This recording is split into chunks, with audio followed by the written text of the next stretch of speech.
ರಾಜ್ಯಾದ್ಯಂತ ಇವತ್ತು ಕನ್ನಡ ರಾಜ್ಯೋತ್ಸವ ಸಂಭ್ರಮ ಸಡಗರ ಮುಗಿಲು ಮುಟ್ಟಿರುವಂಥದ್ದು. ಸೊ ನಮ್ಮ ಜೊತೆಗೆ ಮಾತನಾಡಲಿಕ್ಕೆ ಖ್ಯಾತ ಸಾಹಿತಿ ಕವಿರಾಜ್ ಅವರು ಇದ್ದಾರೆ. Hi sir, first of all Kannada ರಾಜ್ಯೋತ್ಸವದ ಶುಭಾಶಯ. ಧನ್ಯವಾದ ಮತ್ತು ನಿಮಗೂ ಎಲ್ಲ ವೀಕ್ಷಕರಿಗೂ ಕನ್ನಡ ರಾಜ್ಯೋತ್ಸವದ ಶುಭಾಶಯಗಳು. ಸೊ ಇವತ್ತು ಕನ್ನಡ ರಾಜ್ಯೋತ್ಸವ, ಸೊ ನಿಮ್ಮಂಥ ಕವಿಗಳು ನಮ್ಮ ಜೊತೆಗಿದ್ದಾರೆ ಅಂತ ಹೇಳಿದ್ರೆ ಸೊ ಪ್ರೌಡ್ ಆಫ್. ಸೊ ಇದ್ರ ಜೊತೆಗೆ ಇವತ್ತಿನ ಕನ್ನಡ ಎಲ್ಲೋ ಒಂದು ಕಡೆ ಕಡೆಗಣನೆ ಆಗ್ತಾ ಇದೆ ಅಂತ ಅನ್ನಿಸ್ತಿದೆಯಾ? ಕಡೆಗಣನೆ ಭಾಳ ಟೈಮಿಂದ ಇದೆ, ನಿಜವಾಗ್ಲೂ ಇದೆ. ಅದರಲ್ಲಿ ಎರಡು ಮಾತಿಲ್ಲ. ಒಂದು ಖುಷಿ ವಿಚಾರ ಏನು ಅಂದರೆ ಕಡೆಗಣನೆಗೆ ಅಷ್ಟೇ ಮಟ್ಟದ ಪ್ರತಿರೋಧನೂ ಕನ್ನಡಿಗರಿಂದ ಶುರುವಾಗ್ತಿದೆ. ನೀವು ಇತ್ತೀಚಿನ ವರ್ಷಗಳಲ್ಲಿ ನೋಡಿದರೆ ಒಂದು ಸಾಮಾಜಿಕ ಮಾಧ್ಯಮಗಳು ಬಲವಾದ ನಂತರ ಮೊದಲಷ್ಟು ಸುಲಭವಾಗಿ ಕನ್ನಡಿಗರನ್ನ ಕಡೆಗಣಿಸಿ ಅಥವಾ ದೌರ್ಜನ್ಯ ಮಾಡಿ ತಪ್ಪಿಸ್ಕೊಳ್ಳೋಕ್ಕಾಗಲ್ಲ. ಯಾಕಂದರೆ ಕನ್ನಡದ ಯುವಜನತೆ ಎಚ್ಚೆತ್ತಿದ್ರೆ ಈಗ ಒಂದಾಗಿ ಒಗ್ಗಟ್ಟಾಗಿ ಏನು ಪ್ರತಿರೋಧನ ಕೊಡುವಂಥ ಶಕ್ತಿಯನ್ನು ನಾವು ಪಡ್ಕೋತಾ ಇದ್ದೀವಿ. ನೀವೀಗ ಹೊರಗಡೆ ನೋಡಿದ್ರೆ ನಮ್ಮ ಕನ್ನಡದ ವಿಷಯಕ್ಕೆ ಬಂದಾಗ ಕಮೆಂಟ್ ನೋಡಿದ್ರೆ ಬೇರೆಯವರು ನಮ್ಮ ಬಗ್ಗೆ ಮಾತಾಡ್ತಿರ್ತಾರೆ. ಅಂದರೆ ಒಳ್ಳೆಯದೇ, ನೆಗೆಟಿವೇ ಮಾತಾಡ್ತಾರೆ ಅವರು. ಅಲ್ಲೋಗಿ ಕನ್ನಡದವರು ಕನ್ನಡದಲ್ಲಿ ಮಾತಾಡಿಲ್ಲ ಅಂದರೆ ತೊಂದರೆ ಆಗುತ್ತೆ ಬೆಂಗಳೂರಲ್ಲಿ. ಮೊದಲು ತಮಿಳ್ನಾಡು ಬಗ್ಗೆ ಏನು ಮಾತಾಡ್ತಿದ್ವೋ ಅದು ನಮ್ಮ ಬಗ್ಗೆ ಮಾತಾಡೋಕ್ಕೆ ಶುರು ಮಾಡಿದ್ದಾರೆ. ಒಂದು ಲೆಕ್ಕದಲ್ಲಿ ಒಳ್ಳೆಯದೇ ಅದು. ಇವತ್ತಿನ ದಿನಗಳಲ್ಲಿ ಬೆಂಗಳೂರಲ್ಲಿ ಪರಭಾಷಿಗರ ಹಾವಳಿ ಹೆಚ್ಚಾಗ್ತಿದೆ ಅಂತ ಅನಿಸ್ತದೆ. ಅದ್ರ ಜೊತೆಗೆ ನಮ್ಮವರೇ ಎಲ್ಲೋ ಒಂದು ಕಡೆ ಕನ್ನಡವನ್ನು ಮರೆತು ಅವ್ರ ಭಾಷೆಗಳಲ್ಲೇ ಮಾತನಾಡುವಂಥ ದುಸ್ಥಿತಿ ಎದುರಾಗಿರುವಂಥದ್ದು. ಅಂಥವ್ರಿಗೆ ಏನು ಹೇಳ್ತೀವಿ? ಇಲ್ಲ, ನಿಜವಾಗ್ಲೂ ನೀವು ಹೇಳ್ದಂಗೆ ಪರಭಾಷಿಕರು ಇಲ್ಲಿ ಬಂದು ಕನ್ನಡ ಮಾತಾಡ್ತಿಲ್ಲ ಅನ್ನೋದು ನಮಗೆ ಮೊದಲ ಸಮಸ್ಯೆ ಅಲ್ಲ. ಮೊದಲ ಸಮಸ್ಯೆ ಕನ್ನಡಿಗರೇ ಕನ್ನಡ ಮಾತಾಡ್ತಿಲ್ಲ. ನಾವು ಭಾಳ ಸುಲಭವಾಗಿ ಬೇರೆಯವರ ಭಾಷೆಗೆ ವರ್ಗಾವಣೆ ಆಗ್ಬಿಡ್ತೀವಿ. ಮಾತಾಡುವಾಗ ತಮಿಳವ್ರು ಸಿಕ್ಕರೆ ತಮಿಳ್ ಹತ್ರ ಮಾತಾಡ್ತೀವಿ, ಹಿಂದಿಯವ್ರು ಸಿಕ್ಕರೆ ಹಿಂದಿಯಲ್ಲಿ ಮಾತಾಡ್ತೀವಿ, ಇಂಗ್ಲೀಷ್ ಬರೋರು ಸಿಕ್ಕರಂತೂ ಇನ್ನೂ ಖುಷಿ ನಮಗೆ. ಸೊ ನಮ್ಮ ಭಾಷೆಯಲ್ಲಿ ನಾವು ಅಭಿಮಾನದಿಂದ ಹೆಮ್ಮೆಯಿಂದ ಮಾತಾಡೋ ಥರ ವಾತಾವರಣ ನಿರ್ಮಾಣ ಆಗಬೇಕಾಗಿದೆ. ಅದಾದಾಗ ಮಾತ್ರ ನಿಜವಾದ ಕನ್ನಡ ಬೆಳವಣಿಗೆ ಆಗಲಿಕ್ಕಿದೆ. ಫೈನಲಿ ಈಗ ಸೊ ಕನ್ನಡ ರಾಜ್ಯೋತ್ಸವ, ಸೊ ನಿಮ್ಮ ಬಾಲ್ಯದ ದಿನಗಳನ್ನು ನೆನಪು ಮಾಡ್ಕೊಳ್ಳೋದಾದರೆ ನಿಮಗೆ ಯಾವ ಕನ್ನಡ ರಾಜ್ಯೋತ್ಸವ ಹೇಗೆಲ್ಲ ಸಂಭ್ರಮಿಸ್ತಾ ಇತ್ತು? ನಿಜವಾಗ್ಲೂ ಹೇಳಬೇಕಂದ್ರೆ ಮುಗ್ಧವಾದ ದಿನಗಳು ಅವು, ಬಾಲ್ಯದ ದಿನಗಳು. ಆ ದಿನಗಳಲ್ಲಿ ನಾವೇನು ತಿಳ್ಕೊಂಡಿದ್ವಿ ಅಂದರೆ ನಮ್ಮ ಊರು ತೀರ್ಥಹಳ್ಳಿ ಹತ್ರ ಯಡೂರು ಅಂತ, ಇಡೀ ಪ್ರಪಂಚನೇ ಕನ್ನಡ ಮಾತಾಡುತ್ತೆ ಅಂತ ತಿಳ್ಕೊಂಡಿದ್ವಿ. ನಮ್ಗೆ ಗೊತ್ತೇ ಇರಲಿಲ್ಲ ಪ್ರಪಂಚದಲ್ಲಿ ಕನ್ನಡದ ಬಿಟ್ಟರೆ ಬೇರೆ ಭಾಷೆ ಇದೆ ಅಂತ ನಮ್ಗೆ ಗೊತ್ತಾಗಿರಲಿಲ್ಲ. ನಾವು ಬೆಂಗಳೂರಿಗೆ ಬಂದ ಮೇಲೆ ಕರ್ನಾಟಕದಲ್ಲೂ ಕೂಡ ಕನ್ನಡ ಎಲ್ಲ ಮಾತಾಡೋಲ್ಲ ಅಂತ ಗೊತ್ತಾಗಿದ್ದು. ಆ ದಿನಗಳು ಭಾಳ ಸುಂದರ. ಕನ್ನಡ ಬಿಟ್ಟು ಏನೂ ಗೊತ್ತಿರಲಿಲ್ಲ. ನಮ್ಮ ಬಾಲ್ಯದ ಎಲ್ಲ ಜ್ಞಾನಗಳು ಕನ್ನಡದ ಮೂಲಕನೇ ಬಂದಿದ್ದು. ನಾವು ಓದಿದ ಪುಸ್ತಕಗಳು, ಕೇಳಿದ ಹಾಡುಗಳು ಎಲ್ಲವೂ ಕನ್ನಡ. ಚಂದಮಾಮ, ತರಂಗ, ಸುಧಾ, ಈ ಥರ ಪತ್ರಿಕೆಗಳು, ಬಾಲವನ, ಆ ಥರದ್ದೆಲ್ಲ, ಬಾಲಮಂಗಳ. ಸೊ ಕನ್ನಡವೇ ನಮ್ಮೆಲ್ಲದಕ್ಕೂ ಅವಾಗ ಎಲ್ಲ ಕನ್ನಡ ಆಗಿತ್ತು. ನಮ್ಮ ಪ್ರಪಂಚ ಹಂಗೆ ಇದ್ದಿದ್ದು ಎಷ್ಟು ಚೆನ್ನಾಗಿತ್ತು ಅಂತ ಇವತ್ತಿಗೂ ಅನಿಸುತ್ತೆ. ಆ್ಯಕ್ಚುಲಿ ಕೊನೆಯದಾಗಿ ರಿಪಬ್ಲಿಕ್ ಕನ್ನಡದ ಮೂಲಕ ಇಡೀ ಕನ್ನಡಿಗರಿಗೆ ಕರುನಾಡಿಗೆ ಏನು ಹೇಳೋಕ್ಕೆ ಇಷ್ಟಪಡ್ತೀವಿ? ಯಾಕಂದರೆ ಇವತ್ತು ಕನ್ನಡ ರಾಜ್ಯೋತ್ಸವ. ಕನ್ನಡಿಗರಿಗೆ ಏನು ಹೇಳೋಕ್ಕೆ ಇಷ್ಟಪಡ್ತಿದ್ದೀನಿ, ಕನ್ನಡ ಅನ್ನೋದು ಬರೀ ಒಂದು ಭಾಷೆ ಅಲ್ಲ, ಅದು ನಮ್ಮ ಗುರುತು, ನಮ್ಮ ಅಸ್ತಿತ್ವ, ಅದು ನಮ್ಮ ಅಸ್ಮಿತೆ. ಅದು ಏನು ನಾವು ಮೇಲಕ್ಕೆ ಅನ್ಕೋಬೋದು ಭಾಷೆಯಿಂದ ಏನಾಗುತ್ತೆ ಅಂತ.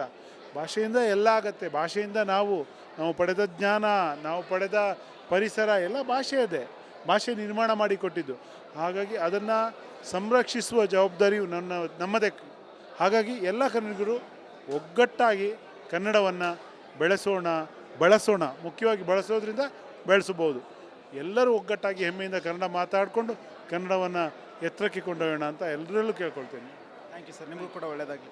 ಸೊ ಕನ್ನಡ ಎನ್ನುವಂಥದ್ದು ಒಂದು ಭಾಷೆ ಅಲ್ಲ, ಅದೊಂದು ನಮ್ಮ ಅಸ್ಮಿತೆ ಎನ್ನುವಂಥ ಒಂದು ಅತ್ಯದ್ಭುತವಾದ ಮಾತನ್ನು ಹಾಡಿರುವಂಥದ್ದು ಕವಿರಾಜ್ ಅವರು. ಕ್ಯಾಮ್ರಾ ಪರ್ಸನ್ ಲೋಹಿತ್ ಜೊತೆ ಪ್ರವೀಣ್ ಕುಮಾರ್ ಸಲಂಗಳಿ, ರಿಪಬ್ಲಿಕ್ ಕನ್ನಡ. ರಾಜ್ಯಾದ್ಯಂತ ಇವತ್ತು ಕನ್ನಡ ರಾಜ್ಯೋತ್ಸವ ಸಂಭ್ರಮ ಸಡಗರ ಮುಗಿಲು ಮುಟ್ಟಿರುವಂಥದ್ದು. ಸೊ ನಮ್ಮ ಜೊತೆಗೆ ಮಾತನಾಡಲಿಕ್ಕೆ ಖ್ಯಾತ ಸಾಹಿತಿ ಕವಿರಾಜ್ ಅವರು ಇದ್ದಾರೆ. Hi sir, first of all Kannada ರಾಜ್ಯೋತ್ಸವದ ಶುಭಾಶಯ. ಧನ್ಯವಾದ ಮತ್ತು ನಿಮಗೂ ಎಲ್ಲ ವೀಕ್ಷಕರಿಗೂ ಕನ್ನಡ ರಾಜ್ಯೋತ್ಸವದ ಶುಭಾಶಯಗಳು. ಸೊ ಇವತ್ತು ಕನ್ನಡ ರಾಜ್ಯೋತ್ಸವ, ಸೊ ನಿಮ್ಮಂಥ ಕವಿಗಳು ನಮ್ಮ ಜೊತೆಗಿದ್ದಾರೆ ಅಂತ ಹೇಳಿದ್ರೆ ಸೊ ಪ್ರೌಡ್ ಆಫ್. ಸೊ ಇದ್ರ ಜೊತೆಗೆ ಇವತ್ತಿನ ಕನ್ನಡ ಎಲ್ಲೋ ಒಂದು ಕಡೆ ಕಡೆಗಣನೆ ಆಗ್ತಾ ಇದೆ ಅಂತ ಅನ್ನಿಸ್ತಿದೆಯಾ? ಕಡೆಗಣನೆ ಭಾಳ ಟೈಮಿಂದ ಇದೆ, ನಿಜವಾಗ್ಲೂ ಇದೆ. ಅದರಲ್ಲಿ ಎರಡು ಮಾತಿಲ್ಲ. ಒಂದು ಖುಷಿ ವಿಚಾರ ಏನು ಅಂದರೆ ಕಡೆಗಣನೆಗೆ ಅಷ್ಟೇ ಮಟ್ಟದ ಪ್ರತಿರೋಧನೂ ಕನ್ನಡಿಗರಿಂದ ಶುರುವಾಗ್ತಿದೆ. ನೀವು ಇತ್ತೀಚಿನ ವರ್ಷಗಳಲ್ಲಿ ನೋಡಿದರೆ ಒಂದು ಸಾಮಾಜಿಕ ಮಾಧ್ಯಮಗಳು ಬಲವಾದ ನಂತರ ಮೊದಲಷ್ಟು ಸುಲಭವಾಗಿ ಕನ್ನಡಿಗರನ್ನ ಕಡೆಗಣಿಸಿ ಅಥವಾ ದೌರ್ಜನ್ಯ ಮಾಡಿ ತಪ್ಪಿಸ್ಕೊಳ್ಳೋಕ್ಕಾಗಲ್ಲ. ಯಾಕಂದರೆ ಕನ್ನಡದ ಯುವಜನತೆ ಎಚ್ಚೆತ್ತಿದ್ರೆ ಈಗ ಒಂದಾಗಿ ಒಗ್ಗಟ್ಟಾಗಿ ಏನು ಪ್ರತಿರೋಧನ ಕೊಡುವಂಥ ಶಕ್ತಿಯನ್ನು ನಾವು ಪಡ್ಕೋತಾ ಇದ್ದೀವಿ. ನೀವೀಗ ಹೊರಗಡೆ ನೋಡಿದ್ರೆ ನಮ್ಮ ಕನ್ನಡದ ವಿಷಯಕ್ಕೆ ಬಂದಾಗ ಕಮೆಂಟ್ ನೋಡಿದ್ರೆ ಬೇರೆಯವರು ನಮ್ಮ ಬಗ್ಗೆ ಮಾತಾಡ್ತಿರ್ತಾರೆ. ಅಂದರೆ ಒಳ್ಳೇದೇ, ನೆಗೆಟಿವೇ ಮಾತಾಡ್ತಾರೆ ಅವರು. ಅಲ್ಲೋಗಿ ಕನ್ನಡದವರು ಕನ್ನಡದಲ್ಲಿ ಮಾತಾಡಿಲ್ಲ ಅಂದರೆ ತೊಂದರೆ ಆಗುತ್ತೆ ಬೆಂಗಳೂರಲ್ಲಿ. ಮೊದಲು ತಮಿಳ್ನಾಡು ಬಗ್ಗೆ ಏನು ಮಾತಾಡ್ತಿದ್ವೋ ಅದು ನಮ್ಮ ಬಗ್ಗೆ ಮಾತಾಡೋಕ್ಕೆ ಶುರು ಮಾಡಿದ್ದಾರೆ. ಒಂದು ಲೆಕ್ಕದಲ್ಲಿ ಒಳ್ಳೆಯದೇ ಅದು. ಇವತ್ತಿನ ದಿನಗಳಲ್ಲಿ ಬೆಂಗಳೂರಲ್ಲಿ ಪರಭಾಷಿಗರ ಹಾವಳಿ ಹೆಚ್ಚಾಗ್ತಿದೆ ಅಂತ ಅನಿಸ್ತದೆ. ಅದ್ರ ಜೊತೆಗೆ ನಮ್ಮವರೇ ಎಲ್ಲೋ ಒಂದು ಕಡೆ ಕನ್ನಡವನ್ನು ಮರೆತು ಅವ್ರ ಭಾಷೆಗಳಲ್ಲೇ ಮಾತನಾಡುವಂಥ ದುಸ್ಥಿತಿ ಎದುರಾಗಿರುವಂಥದ್ದು. ಅಂಥವ್ರಿಗೆ ಏನು ಹೇಳ್ತೀವಿ? ಇಲ್ಲ, ನಿಜವಾಗ್ಲೂ ನೀವು ಹೇಳ್ದಂಗೆ ಪರಭಾಷಿಕರು ಇಲ್ಲಿ ಬಂದು ಕನ್ನಡ ಮಾತಾಡ್ತಿಲ್ಲ ಅನ್ನೋದು ನಮಗೆ ಮೊದಲ ಸಮಸ್ಯೆ ಅಲ್ಲ. ಮೊದಲ ಸಮಸ್ಯೆ ಕನ್ನಡಿಗರೇ ಕನ್ನಡ ಮಾತಾಡ್ತಿಲ್ಲ.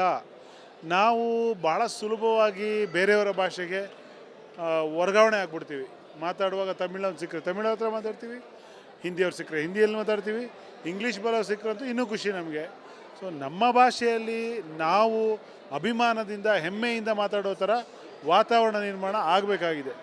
ಅದಾದಾಗ ಮಾತ್ರ ನಿಜವಾದ ಕನ್ನಡ ಬೆಳವಣಿಗೆ ಆಗಲಿಕ್ಕಿದೆ. ಫೈನಲಿ ಈಗ ಕನ್ನಡ ರಾಜ್ಯೋತ್ಸವ.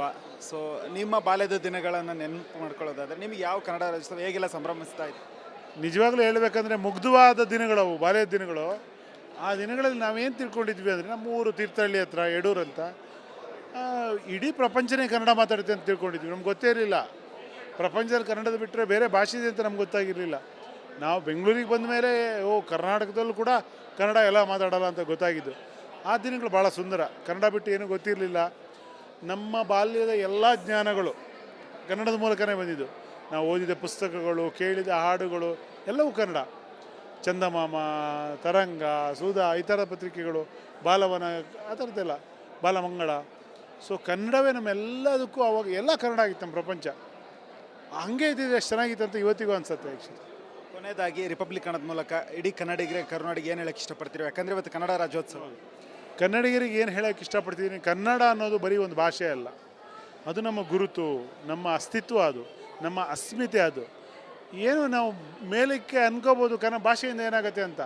ಭಾಷೆಯಿಂದ ಎಲ್ಲ ಆಗುತ್ತೆ. ಭಾಷೆಯಿಂದ ನಾವು ಪಡೆದ ಜ್ಞಾನ, ನಾವು ಪಡೆದ ಪರಿಸರ ಎಲ್ಲ ಭಾಷೆ ಇದೆ. ಭಾಷೆ ನಿರ್ಮಾಣ ಮಾಡಿಕೊಟ್ಟಿದ್ದು. ಹಾಗಾಗಿ ಅದನ್ನು ಸಂರಕ್ಷಿಸುವ ಜವಾಬ್ದಾರಿಯು ನಮ್ಮದೇ. ಹಾಗಾಗಿ ಎಲ್ಲ ಕನ್ನಡಿಗರು ಒಗ್ಗಟ್ಟಾಗಿ ಕನ್ನಡವನ್ನು ಬಳಸೋಣ. ಮುಖ್ಯವಾಗಿ ಬಳಸೋದ್ರಿಂದ ಬೆಳೆಸಬಹುದು. ಎಲ್ಲರೂ ಒಗ್ಗಟ್ಟಾಗಿ ಹೆಮ್ಮೆಯಿಂದ ಕನ್ನಡ ಮಾತಾಡಿಕೊಂಡು ಕನ್ನಡವನ್ನು ಎತ್ತರಕ್ಕೆ ಕೊಂಡೊಯ್ಯೋಣ ಅಂತ ಎಲ್ಲರಲ್ಲೂ ಕೇಳ್ಕೊಳ್ತೇನೆ. Thank you sir. ನಿಮಗೂ ಕೂಡ ಒಳ್ಳೆಯದಾಗಲಿ. ಕನ್ನಡ ಎನ್ನುವಂಥದ್ದು ಒಂದು ಭಾಷೆ ಅಲ್ಲ, ಅದೊಂದು ನಮ್ಮ ಅಸ್ಮಿತೆ ಎನ್ನುವಂಥ ಒಂದು ಅತ್ಯದ್ಭುತವಾದ ಮಾತನ್ನು ಹಾಡಿರುವಂಥದ್ದು ಕವಿರಾಜ್ ಅವರು. ಕ್ಯಾಮ್ರಾ ಪರ್ಸನ್ ಲೋಹಿತ್ ಜೊತೆ ಪ್ರವೀಣ್ ಕುಮಾರ್ ಸಲಂಗಳಿ, ರಿಪಬ್ಲಿಕ್ ಕನ್ನಡ. ರಾಜ್ಯಾದ್ಯಂತ ಇವತ್ತು ಕನ್ನಡ ರಾಜ್ಯೋತ್ಸವ ಸಂಭ್ರಮ ಸಡಗರ ಮುಗಿಲು ಮುಟ್ಟಿರುವಂಥದ್ದು. ನಮ್ಮ ಜೊತೆಗೆ ಮಾತನಾಡಲಿಕ್ಕೆ ಖ್ಯಾತ ಸಾಹಿತಿ ಕವಿರಾಜ್ ಅವರು ಇದ್ದಾರೆ. Hi sir. First of all Kannada ರಾಜ್ಯೋತ್ಸವದ ಶುಭಾಶಯ. ಧನ್ಯವಾದ. ಮತ್ತು ನಿಮಗೂ ಎಲ್ಲ ವೀಕ್ಷಕರಿಗೂ ಕನ್ನಡ ರಾಜ್ಯೋತ್ಸವದ ಶುಭಾಶಯಗಳು. ಇವತ್ತು ಕನ್ನಡ ರಾಜ್ಯೋತ್ಸವ. ನಿಮ್ಮಂಥ ಕವಿಗಳು ನಮ್ಮ ಜೊತೆಗಿದ್ದಾರೆ ಅಂತ ಹೇಳಿದ್ರೆ ಪ್ರೌಡ್ ಆಫ್. ಇದ್ರ ಜೊತೆಗೆ ಇವತ್ತಿನ ಕನ್ನಡ ಎಲ್ಲೋ ಒಂದು ಕಡೆ ಕಡೆಗಣನೆ ಆಗ್ತಾ ಇದೆ ಅಂತ ಅನ್ನಿಸ್ತಿದೆಯಾ? ಕಡೆಗಣನೆ ಭಾಳ ಟೈಮಿಂದ ಇದೆ, ನಿಜವಾಗ್ಲೂ ಇದೆ. ಅದರಲ್ಲಿ ಎರಡು ಮಾತಿಲ್ಲ. ಒಂದು ಖುಷಿ ವಿಚಾರ ಏನು ಅಂದರೆ ಕಡೆಗಣನೆಗೆ ಅಷ್ಟೇ ಮಟ್ಟದ ಪ್ರತಿರೋಧನೂ ಕನ್ನಡಿಗರಿಂದ ಶುರುವಾಗ್ತಿದೆ. ನೀವು ಇತ್ತೀಚಿನ ವರ್ಷಗಳಲ್ಲಿ ನೋಡಿದರೆ ಒಂದು ಸಾಮಾಜಿಕ ಮಾಧ್ಯಮಗಳು ಬಲವಾದ ನಂತರ ಮೊದಲಷ್ಟು ಸುಲಭವಾಗಿ ಕನ್ನಡಿಗರನ್ನ ಕಡೆಗಣಿಸಿ ಅಥವಾ ದೌರ್ಜನ್ಯ ಮಾಡಿ ತಪ್ಪಿಸ್ಕೊಳ್ಳೋಕ್ಕಾಗಲ್ಲ. ಯಾಕಂದರೆ ಕನ್ನಡದ ಯುವಜನತೆ ಎಚ್ಚೆತ್ತಿದ್ರು. ಈಗ ಒಂದಾಗಿ ಒಗ್ಗಟ್ಟಾಗಿ ಏನು ಪ್ರತಿರೋಧನ ಕೊಡುವಂಥ ಶಕ್ತಿಯನ್ನು ನಾವು ಪಡ್ಕೋತಾ ಇದ್ದೀವಿ. ನೀವೀಗ ಹೊರಗಡೆ ನೋಡಿದ್ರೆ ನಮ್ಮ ಕನ್ನಡದ ವಿಷಯಕ್ಕೆ ಬಂದಾಗ ಕಮೆಂಟ್ ನೋಡಿದ್ರೆ ಬೇರೆಯವರು ನಮ್ಮ ಬಗ್ಗೆ ಮಾತಾಡ್ತಿರ್ತಾರೆ. ಅಂದರೆ ಒಳ್ಳೆಯದೇ, ನೆಗೆಟಿವೇ ಮಾತಾಡ್ತಾರೆ ಅವರು. ಅಲ್ಲೋಗಿ ಕನ್ನಡದವರು ಕನ್ನಡದಲ್ಲಿ ಮಾತಾಡಿಲ್ಲ ಅಂದರೆ ತೊಂದರೆ ಆಗುತ್ತೆ ಬೆಂಗಳೂರಲ್ಲಿ. ಮೊದಲು ತಮಿಳ್ನಾಡು ಬಗ್ಗೆ ಏನು ಮಾತಾಡ್ತಿದ್ವೋ ಅದು ನಮ್ಮ ಬಗ್ಗೆ ಮಾತಾಡೋಕ್ಕೆ ಶುರು ಮಾಡಿದ್ದಾರೆ. ಒಂದು ಲೆಕ್ಕದಲ್ಲಿ ಒಳ್ಳೆಯದೇ ಅದು. ಇವತ್ತಿನ ದಿನಗಳಲ್ಲಿ ಬೆಂಗಳೂರಲ್ಲಿ ಪರಭಾಷಿಗರ ಹಾವಳಿ ಹೆಚ್ಚಾಗ್ತಿದೆ ಅಂತ ಅನಿಸ್ತದೆ. ಅದ್ರ ಜೊತೆಗೆ ನಮ್ಮವರೇ ಎಲ್ಲೋ ಒಂದು ಕಡೆ ಕನ್ನಡವನ್ನು ಮರೆತು ಅವ್ರ ಭಾಷೆಗಳಲ್ಲೇ ಮಾತನಾಡುವಂಥ ದುಸ್ಥಿತಿ ಎದುರಾಗಿರುವಂಥದ್ದು. ಅಂಥವ್ರಿಗೆ ಏನು ಹೇಳ್ತೀವಿ? ಇಲ್ಲ, ನಿಜವಾಗ್ಲೂ ನೀವು ಹೇಳ್ದಂಗೆ ಪರಭಾಷಿಕರು ಇಲ್ಲಿ ಬಂದು ಕನ್ನಡ ಮಾತಾಡ್ತಿಲ್ಲ ಅನ್ನೋದು ನಮಗೆ ಮೊದಲ ಸಮಸ್ಯೆ ಅಲ್ಲ. ಮೊದಲ ಸಮಸ್ಯೆ ಕನ್ನಡಿಗರೇ ಕನ್ನಡ ಮಾತಾಡ್ತಿಲ್ಲ. ನಾವು ಭಾಳ ಸುಲಭವಾಗಿ ಬೇರೆಯವರ ಭಾಷೆಗೆ ವರ್ಗಾವಣೆ ಆಗ್ಬಿಡ್ತೀವಿ. ಮಾತಾಡುವಾಗ ತಮಿಳವ್ರು ಸಿಕ್ಕರೆ ತಮಿಳ್ ಹತ್ರ ಮಾತಾಡ್ತೀವಿ, ಹಿಂದಿಯವ್ರು ಸಿಕ್ಕರೆ ಹಿಂದಿಯಲ್ಲಿ ಮಾತಾಡ್ತೀವಿ, ಇಂಗ್ಲೀಷ್ ಬರೋರು ಸಿಕ್ಕರಂತೂ ಇನ್ನೂ ಖುಷಿ ನಮಗೆ. ನಮ್ಮ ಭಾಷೆಯಲ್ಲಿ ನಾವು ಅಭಿಮಾನದಿಂದ ಹೆಮ್ಮೆಯಿಂದ ಮಾತಾಡೋ ಥರ ವಾತಾವರಣ ನಿರ್ಮಾಣ ಆಗಬೇಕಾಗಿದೆ. ಅದಾದಾಗ ಮಾತ್ರ ನಿಜವಾದ ಕನ್ನಡ ಬೆಳವಣಿಗೆ ಆಗಲಿಕ್ಕಿದೆ. ಫೈನಲಿ ಈಗ ಕನ್ನಡ ರಾಜ್ಯೋತ್ಸವ. ನಿಮ್ಮ ಬಾಲ್ಯದ ದಿನಗಳನ್ನು ನೆನಪು ಮಾಡ್ಕೊಳ್ಳೋದಾದರೆ ನಿಮಗೆ ಯಾವ ಕನ್ನಡ ರಾಜ್ಯೋತ್ಸವ ಹೇಗೆಲ್ಲ ಸಂಭ್ರಮಿಸ್ತಾ ಇದೆ? ನಿಜವಾಗ್ಲೂ ಹೇಳ್ಬೇಕಂದ್ರೆ ಮುಗ್ಧವಾದ ದಿನಗಳವು, ಬಾಲ್ಯದ ದಿನಗಳು. ಆ ದಿನಗಳಲ್ಲಿ ನಾವೇನು ತಿಳ್ಕೊಂಡಿದ್ವಿ ಅಂದರೆ, ನಮ್ಮ ಊರು ತೀರ್ಥಹಳ್ಳಿ ಹತ್ರ ಯಡೂರು ಅಂತ, ಇಡೀ ಪ್ರಪಂಚನೇ ಕನ್ನಡ ಮಾತಾಡುತ್ತೆ ಅಂತ ತಿಳ್ಕೊಂಡಿದ್ವಿ. ನಮ್ಗೆ ಗೊತ್ತೇ ಇರಲಿಲ್ಲ ಪ್ರಪಂಚದಲ್ಲಿ ಕನ್ನಡದ ಬಿಟ್ಟರೆ ಬೇರೆ ಭಾಷೆ ಇದೆ ಅಂತ ನಮ್ಗೆ ಗೊತ್ತಾಗಿರಲಿಲ್ಲ. ನಾವು ಬೆಂಗಳೂರಿಗೆ ಬಂದ ಮೇಲೆ ಕರ್ನಾಟಕದಲ್ಲೂ ಕೂಡ ಕನ್ನಡ ಎಲ್ಲ ಮಾತಾಡಲ್ಲ ಅಂತ ಗೊತ್ತಾಗಿದ್ದು. ಆ ದಿನಗಳು ಭಾಳ ಸುಂದರ. ಕನ್ನಡ ಬಿಟ್ಟು ಏನೂ ಗೊತ್ತಿರಲಿಲ್ಲ. ನಮ್ಮ ಬಾಲ್ಯದ ಎಲ್ಲ ಜ್ಞಾನಗಳು ಕನ್ನಡದ ಮೂಲಕನೇ ಬಂದಿದ್ದು. ನಾವು ಓದಿದ ಪುಸ್ತಕಗಳು, ಕೇಳಿದ ಹಾಡುಗಳು ಎಲ್ಲವೂ ಕನ್ನಡ. ಚಂದಮಾಮ, ತರಂಗ, ಸುಧಾ, ಈ ಥರ ಪತ್ರಿಕೆಗಳು, ಬಾಲವನ, ಆ ಥರದ್ದೆಲ್ಲ, ಬಾಲಮಂಗಳ. ಸೊ ಕನ್ನಡವೇ ನಮ್ಮೆಲ್ಲದಕ್ಕೂ ಅವಾಗ ಎಲ್ಲ ಕನ್ನಡ ಆಗಿತ್ತು. ನಮ್ಮ ಪ್ರಪಂಚ ಹಂಗೆ ಇದ್ದಿದ್ರೆ ಎಷ್ಟು ಚೆನ್ನಾಗಿತ್ತು ಅಂತ ಇವತ್ತಿಗೂ ಅನಿಸುತ್ತೆ. ಆ್ಯಕ್ಚುಲಿ ಕೊನೆಯದಾಗಿ ರಿಪಬ್ಲಿಕ್ ಕನ್ನಡದ ಮೂಲಕ ಇಡೀ ಕನ್ನಡಿಗರೇ ಕರುನಾಡಿಗೆ ಏನು ಹೇಳಕ್ಕೆ ಇಷ್ಟಪಡ್ತೀರಿ? ಯಾಕಂದರೆ ಇವತ್ತು ಕನ್ನಡ ರಾಜ್ಯೋತ್ಸವ. ಕನ್ನಡಿಗರಿಗೆ ಏನು ಹೇಳೋಕ್ಕೆ ಇಷ್ಟಪಡ್ತೀನಿ, ಕನ್ನಡ ಅನ್ನೋದು ಬರೀ ಒಂದು ಭಾಷೆ ಅಲ್ಲ, ಅದು ನಮ್ಮ ಗುರುತು, ನಮ್ಮ ಅಸ್ತಿತ್ವ, ಅದು ನಮ್ಮ ಅಸ್ಮಿತೆ. ಅದು ಏನು ನಾವು ಮೇಲಕ್ಕೆ ಅನ್ಕೋಬೋದು ಭಾಷೆಯಿಂದ ಏನಾಗುತ್ತೆ ಅಂತ. ಭಾಷೆಯಿಂದ ಎಲ್ಲ ಆಗತ್ತೆ. ಭಾಷೆಯಿಂದ ನಾವು ಪಡೆದ ಜ್ಞಾನ, ನಾವು ಪಡೆದ ಪರಿಸರ ಎಲ್ಲ ಭಾಷೆ ಇದೆ. ಭಾಷೆ ನಿರ್ಮಾಣ ಮಾಡಿಕೊಟ್ಟಿದ್ದು. ಹಾಗಾಗಿ ಅದನ್ನು ಸಂರಕ್ಷಿಸುವ ಜವಾಬ್ದಾರಿಯು ನಮ್ಮದೇ. ಹಾಗಾಗಿ ಎಲ್ಲ ಕನ್ನಡಿಗರು ಒಗ್ಗಟ್ಟಾಗಿ ಕನ್ನಡವನ್ನು ಬಳಸೋಣ. ಮುಖ್ಯವಾಗಿ ಬಳಸೋದ್ರಿಂದ ಬೆಳೆಸಬಹುದು. ಎಲ್ಲರೂ ಒಗ್ಗಟ್ಟಾಗಿ ಹೆಮ್ಮೆಯಿಂದ ಕನ್ನಡ ಮಾತಾಡಿಕೊಂಡು ಕನ್ನಡವನ್ನು ಎತ್ತರಕ್ಕೆ ಕೊಂಡೊಯ್ಯೋಣ ಅಂತ ಎಲ್ಲರಲ್ಲೂ ಕೇಳ್ಕೊಳ್ತೇನೆ. ಥ್ಯಾಂಕ್ ಯು ಸರ್, ನಿಮಗೂ ಕೂಡ ಒಳ್ಳೆಯದಾಗಲಿ. ಸೊ ಕನ್ನಡ ಎನ್ನುವಂಥದ್ದು ಒಂದು ಭಾಷೆ ಅಲ್ಲ, ಅದೊಂದು ನಮ್ಮ ಅಸ್ಮಿತೆ ಎನ್ನುವಂಥ ಒಂದು ಅತ್ಯದ್ಭುತವಾದ ಮಾತನ್ನು ಹಾಡಿರುವಂಥದ್ದು ಕವಿರಾಜ್ ಅವರು. ಕ್ಯಾಮ್ರಾ ಪರ್ಸನ್ ಲೋಹಿತ್ ಜೊತೆ ಪ್ರವೀಣ್ ಕುಮಾರ್ ಸಲಂಗಳಿ, ರಿಪಬ್ಲಿಕ್ ಕನ್ನಡ.